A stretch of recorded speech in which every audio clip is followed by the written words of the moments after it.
Hi, everyone. Pastor Galen, lead pastor at Cheyenne Hills Church. Thank you so much for joining us on this podcast. We hope that these podcasts will be a real encouragement to you on your spiritual journey. You can also connect with Cheyenne Hills at CheyenneHills.org. Hope you enjoy the program. We are up the street and around the world, Cheyenne Hills. Well, hello, everybody, and welcome back to our podcast. Today we are going to continue on, guys. I just want you to know, no more going back. Well, we might, but we're going to press on to Abraham. This is the new section. Now, basically, chapters 1 through 11 is a story from the garden to, and there's this spiraling down, of the people's debauchery, if you will. I mean, Noah, then the flood, and then he gets rid of those, and then it builds back up, and then the Tower of Babel, and then he scatters the people. So that's basically how 1 through 11 ends. Just a downward spiral of people. But also, what we get to see all through Genesis is as people's deception, from the garden all the way till Babel, right? But we also see God's faithfulness. And what we're going to see now is more of man's failings. Abraham, Isaac, Jacob, they all have failings, and every time God's faithful. And the thing I like about Genesis is that, you look at our day today, there is a lot of spiraling, a lot of human failure. And the one thing I think gives me a lot of hope is that there is God's faithfulness in all this. And so hopefully people will all see that, we'll get to see that, experience that, as we start really. Abraham is the shift or the pivot in this whole book, because now God's going to do a different plan. He had this plan, from Adam to Noah, and then all the people and all the lines of people. And now he's saying, you know what? I'm going to there's a guy out there, and he's going to bless this guy, and he's going to make him a great nation. It's really a cool unfolding of the story. And so I'm going to read that. But before I do, I don't know who it is. I don't think we're sponsored. Actually, are we? We're not sponsored, but it's... You would think Dazbog would actually send us some kind of a prop or something, because we are Dazbogged up in her.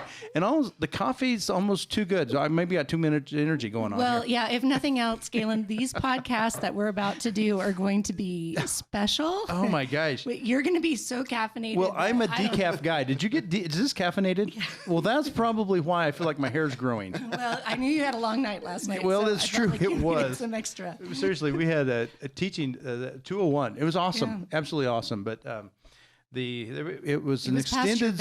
It was way past my bedtime for sure. Yeah. When we texted you, it was like you're probably thinking that was midnight. 9:15, I think. Yeah. So that was late for you. And I was like, "Ooh, this was a good 201, but it was long." Okay, so here we go. The call of Abram. Now the Lord said to Abram, "Go from your country and from your kindred and your father's house to the land that I will show you, and I will make you a great nation, and I will bless you, and I will make your name great, so that you will be a blessing. I will bless those who bless you, and him who dishonors you I will curse. And in you all the families of the earth shall be blessed." This is the promise. This is a covenant to Abraham. And Abraham forgets this, and God has to remind him, and he forgets it, and he has to remind him.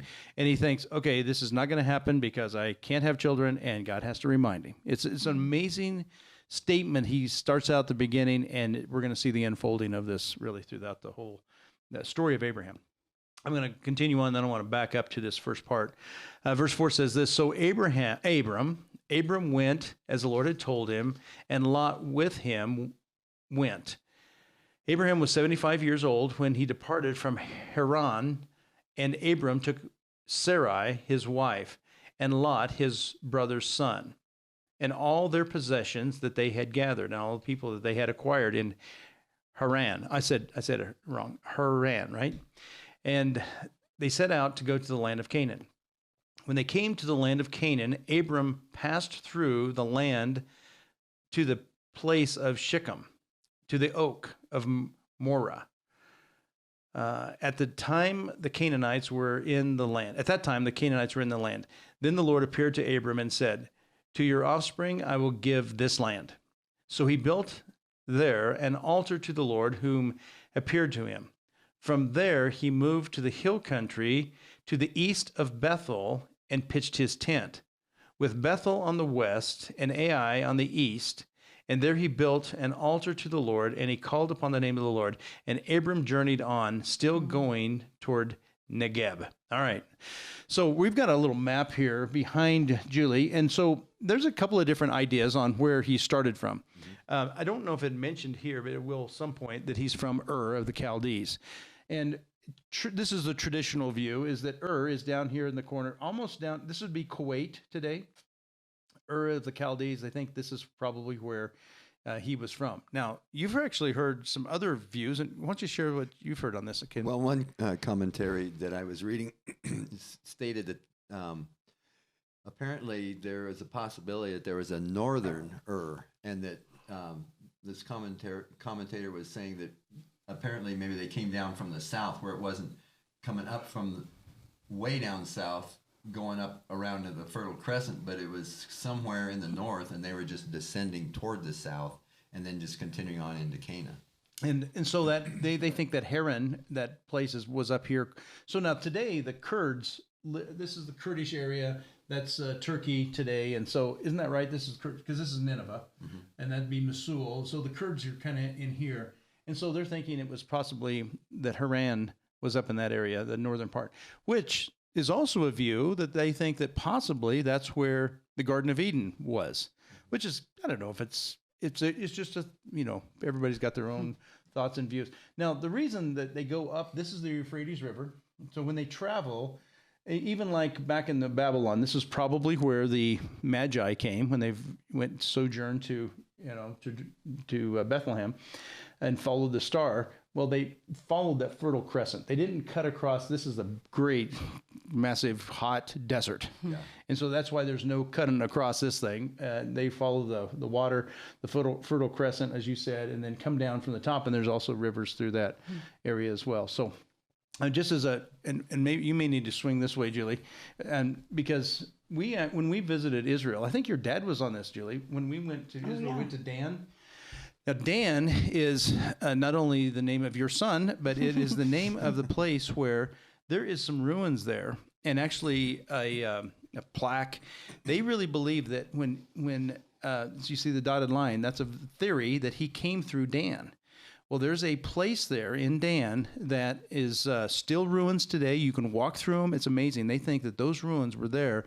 It was a city, kind of fortified city, small. I mean, it was, guys, the size of a football field, maybe smaller. You could actually walk around it. Wow. And but it had fortified. You could tell it was fortified with walls. And they think that Abraham entered into that land of Canaan at Dan, at that city, and so they think that's the placard, and that's what the rabbis will tell you. I mean, that's the Israel view. Really cool. It's really fascinating to think that, wow, Abraham could have walked through these gates. It was a cool feeling, as you think about it.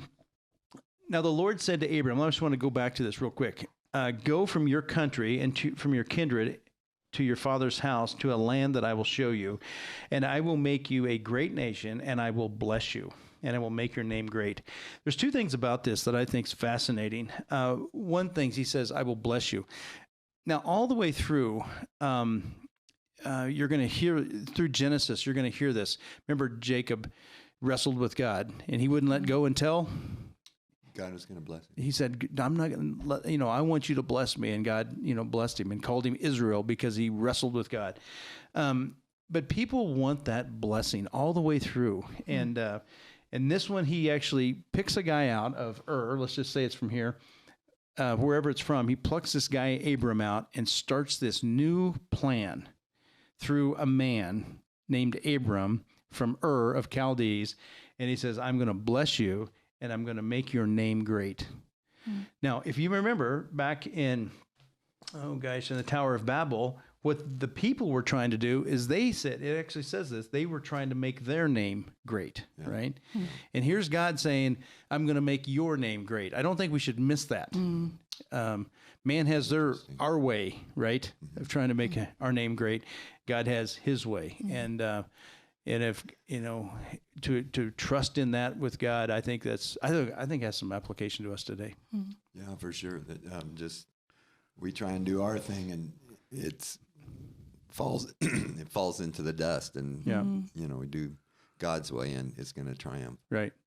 So that's, I think, one of the real challenges. Any thoughts from Ur of Chaldees, Julie? Sure. Well, one thing I guess I was thinking of is, and we don't know from the text if Abram said, well, how can this be so? But twice he built an altar.